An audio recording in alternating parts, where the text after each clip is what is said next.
क्या आप जानते हैं कि अगले 30 सालों में हमारी दुनिया के कई मशहूर शहर मार्से, अलेक्जेंड्रिया, इस्तांबुल समुद्र में समा सकते हैं? यह कोई काल्पनिक कहानी नहीं, बल्कि यूनेस्को की रिपोर्ट के अनुसार वैज्ञानिक भविष्यवाणी है।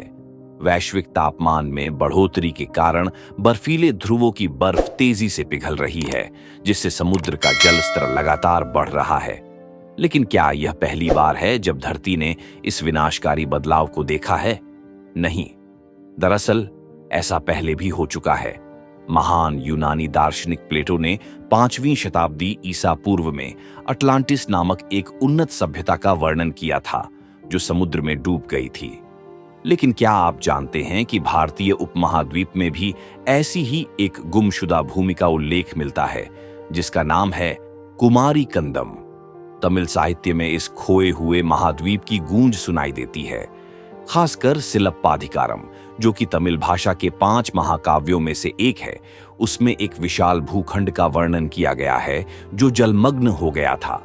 इस पुस्तक में पहरुली और कुमारी नामक 2 नदियों का भी उल्लेख मिलता है, जिनके बारे में कहा जाता है कि वे उस डूबी हुई भूमि पर बहती थीं। लेकिन यह सिर्फ प्राचीन ग्रंथों की कथा नहीं है। इस कथित रूप से खोए हुए महाद्वीप का जिक्र 19वीं शताब्दी के अंग्रेज वैज्ञानिकों ने भी किया था। अब सवाल उठता है कि कुमारी कंदम की कहानी आखिर कहां से आई, और क्या इसके अस्तित्व के कोई ठोस प्रमाण भी मौजूद हैं? यह सब 1864 में शुरू हुआ, जब एक अंग्रेज जीव विज्ञानी फिलिप स्लेटर ने मैमल्स ऑफ माडागास्कर नामक एक शोध पत्र प्रकाशित किया।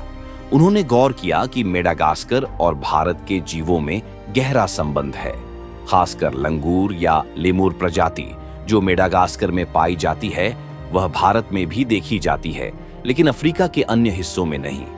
तब सवाल उठा, अगर ये जीव अफ्रीका से भारत नहीं आए तो वे भारत पहुंचे कैसे? यही से जन्म हुआ लेमुरिया नामक एक अदृश्य महाद्वीप के सिद्धांत का। स्लेटर ने अनुमान लगाया कि कभी भारत, मेडागास्कर और ऑस्ट्रेलिया एक विशाल भूभाग से जुड़े हुए थे। यही भूभाग संभवतः कुमारी कंदम था, जिसे तमिल ग्रंथों में तमिल सभ्यता का पालना कहा जाता है। जब ब्रिटिश वैज्ञानिकों ने इस रहस्य की जांच के लिए तमिलनाडु का दौरा किया, तो उन्हें कई लोकगीतों और प्राचीन कथाओं में भी कुमारी कंदम का उल्लेख मिला। क्या ये सब केवल मिथक थे, या इसके पीछे कोई सच्चाई भी थी? तमिल विद्वानों ने इस भूभाग की पुष्टि करने के लिए अपने ग्रंथों की खोजबीन शुरू की। उन्हें एक 15वीं शताब्दी की तमिल किताब कंद पुराणम में कुमारी कंदम का पहला स्पष्ट उल्लेख मिला। कहा जाता है कि एक महान पांड्य राजा पराटन की पुत्री कुमारी थी, और हो सकता है इसी के नाम पर यह भूभाग कुमारी कंदम कहलाया।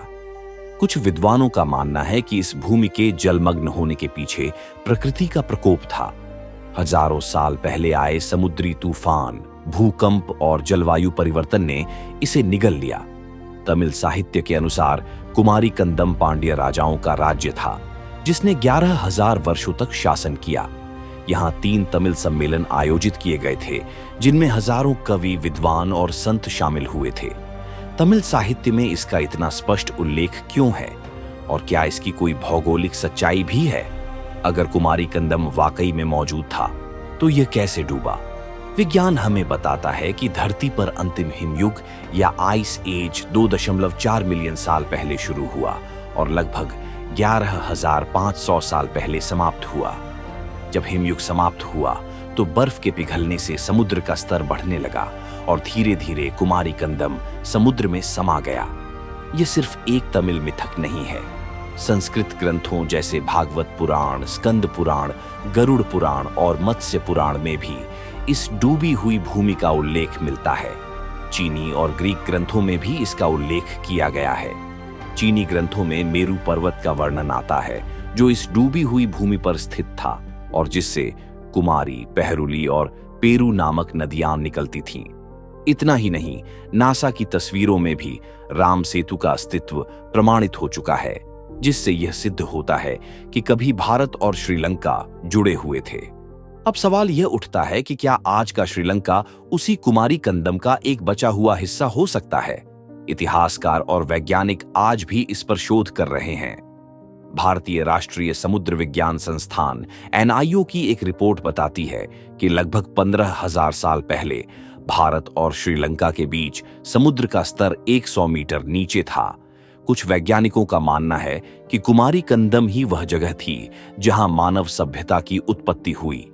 डार्विन के सिद्धांत के अनुसार मानव विकास अफ्रीका में हुआ था, लेकिन कई पुरातत्वविद मानते हैं कि वहां से मानव कुमारी कंदम होते हुए भारत और ऑस्ट्रेलिया पहुंचे। क्या कुमारी कंदम वास्तव में था, या यह केवल तमिल साहित्य और मिथकों की उपज है?